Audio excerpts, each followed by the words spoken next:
What up, YouTube? JDM here, back at y'all with another video. In today's video, we will be looking at the aftermath of UFC 322 and the fights to make following this event.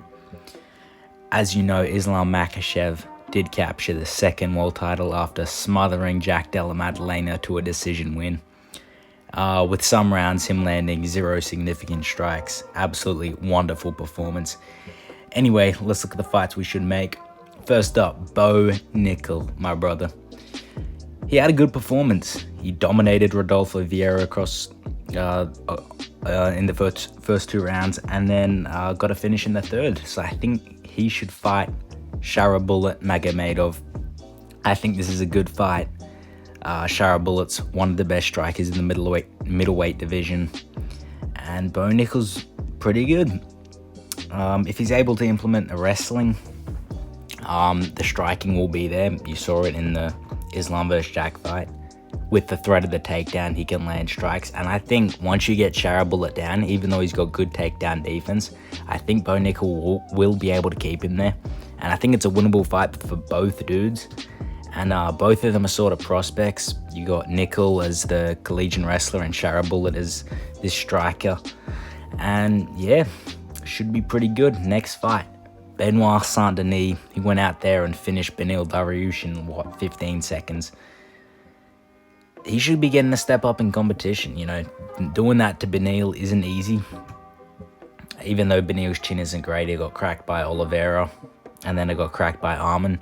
But Beneil had a good fight with Moicano. So I think Benoit's next opponent should be Justin Gaethje. I think any day now they're going to announce the UFC 325 main event, or 324 main event. And I think that's going to be Ilya versus Paddy. And I think Justin Gaethje will be left without a fight. And I think this is a good fight. If he beats Benoit, he should get a title fight. And if Benoit beats him, Benoit should be considered for a title fight also. Or maybe a BMF title fight, who knows. But I think this will be a good fight. Benoit's got the grappling, but Justin Gaethje is, in my opinion, one of the most underrated fighters in the UFC. After every win, it seems like this dude's being called extremely underrated or extremely overrated. And I think now, you know, after UFC 300, where he got knocked out, that was unlucky. You know, a bad performance, or Max was just too good, either one.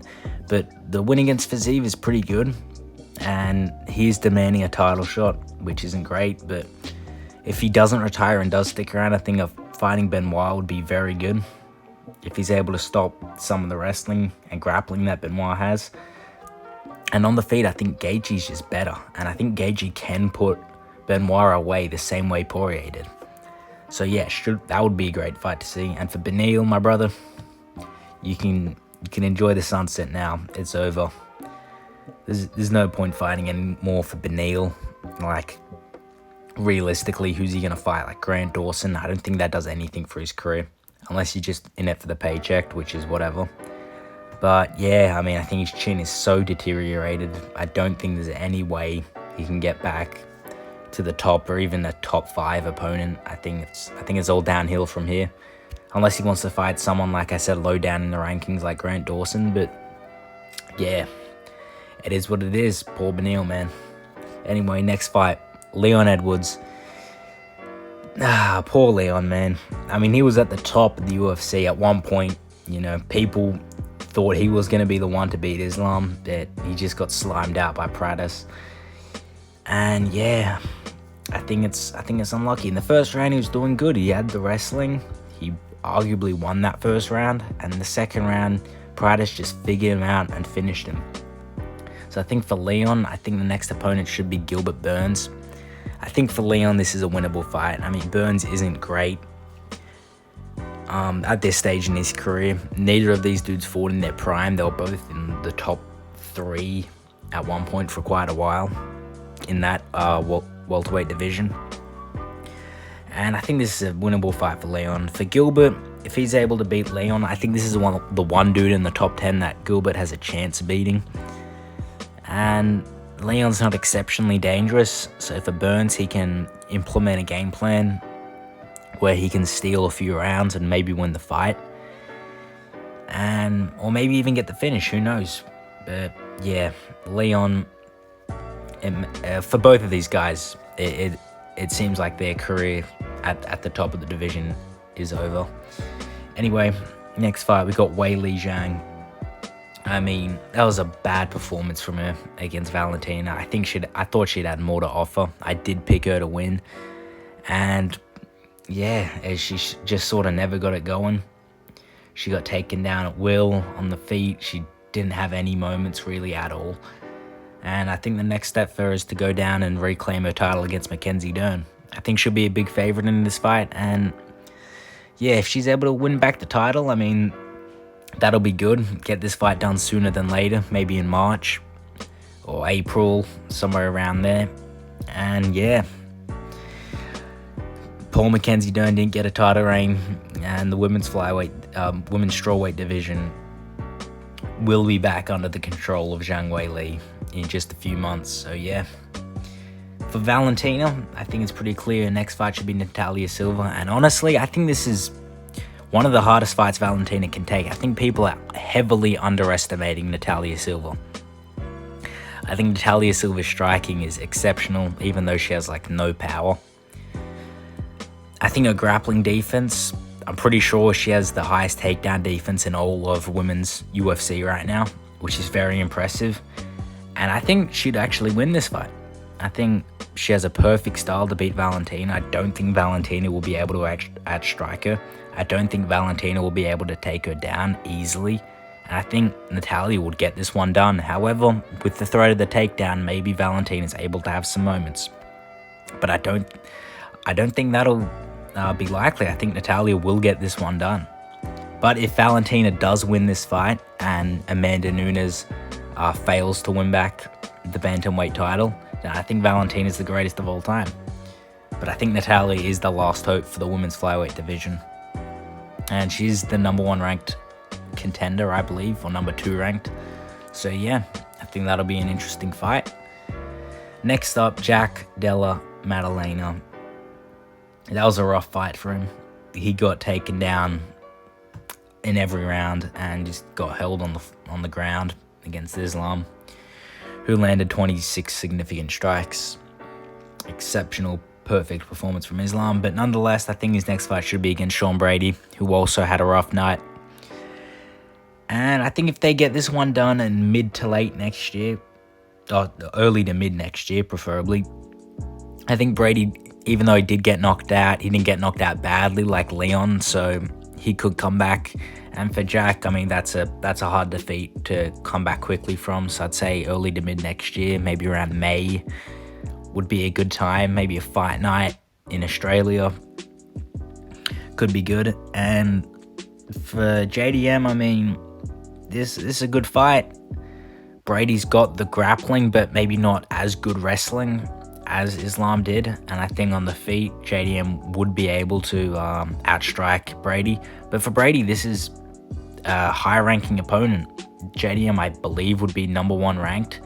The new rankings haven't came out, but if Brady wants to get back at the top of the division, JDM would be the guy to beat, coming off a loss. And that would be a good fight. Anyway, UFC Fight Night Qatar is this weekend with Muhammad and Ian Gary, and this fight has a lot of implications for the rest of the welterweight division. And let's see, if Ian Gary wins, I think Carlos Pratas would have to fight Kamaru Usman. I think the outcome of this fight would determine the number 1 contender, or a number 1 contender, because there could be a logjam at the top of this division. And this would be a good fight. Pratas put away Edwards with struggle with the grappling in the first round. And I think obviously Usman is a much better grappler than Leon Edwards. But the striking, if Pratas is able to isolate Usman on the feet, I think you could put Usman away for good and end Usman's career. And that would definitely solidify him as someone who should get a title shot. But Islam does want to fight Usman, and if Usman can hold down Pratas, which he did against Buckley, and Buckley arguably has better wrestling from what we've seen than Pratas. So yeah, that would be a good fight. Michael Morales, who came off a good win against Brady, knocked him out in the first round. I think him versus Shavkat would be an exceptional fight if Ian Gary does beat Bilal. This fight, both men are 19-0. Somebody's O has to go. And if you get to 20-0, with both guys' careers having a few fights in the UFC, that's very impressive. Morales has decent defensive grappling. Shavkat's offensive grappling isn't incredible, especially his wrestling. He does have some good submissions. He is a blockhead, and Morales' power is good, but I don't think it's at Pratis's level. So this would be a very interesting fight. Yeah, I could see either guy winning this. This is a very tricky fight, 3 or 5 rounds. Either one, this fight could main event a Saudi fight night, and that would be really good stuff. The winner of this should get a title shot also. So if Islam does want to stay as an active champion at welterweight without a major weight cut, he could fight every 3 to 4 months and rack up a few title defenses, or maybe one of these dudes beats him and they stay active. But this is why I believe the welterweight division is the best in the UFC. Anyway, for Islam Makhachev, if Ian Gary does win, Ian Gary should be next for the title. Islam had a good performance against JDM. He took him down, he held him down. Exceptional lifetime performance. 26 significant strikes, incredible.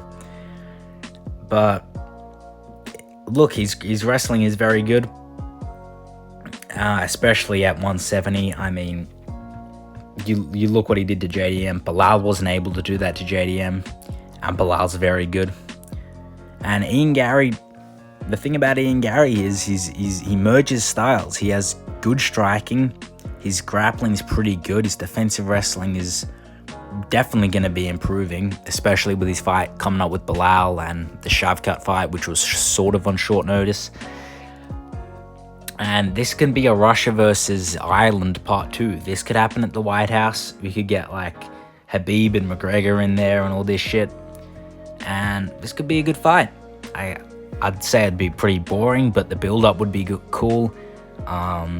Even though Ian Gary is fucking absolutely disgusting and slimy, we would have to be supporting him, of course, because fuck this little sheep fucker Islam.